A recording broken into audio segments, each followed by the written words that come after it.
నంద్యాల జిల్లా కోవెలకుంట్లలో హైటెన్షన్ వాతావరణం నెలకొంది. సర్పంచ్ ఎన్నికలు దగ్గర పడుతూ ఉండడంతో ఆధిపత్య పోరు అక్కడ నెలకొంది. దీంతో రెండు వర్గాలు కూడా పరస్పరం దాడులు చేసుకున్నాయి.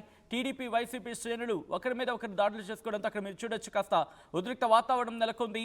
ఈ దాడిలో వైసీపీ నేతలకు సంబంధించి తీవ్రమైన గాయాలైనట్టుగా తెలుస్తోంది. ఇక పోలీసులకు ఫిర్యాదు చేశారు వైసీపీ నేతలు.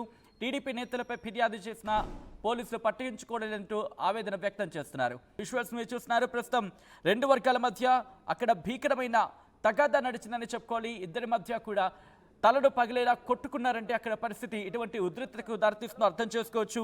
పోలీసులకు ఫిర్యాదు చేసిన వైసీపీ నేతల ఆరోపణ ఏంటంటే పోలీసులకు ఫిర్యాదు చేసిన వాళ్ళు పట్టించుకోలేదనేది వైసీపీ నేతల ఆరోపణ. విజువల్స్ మీరు చూస్తున్నారు.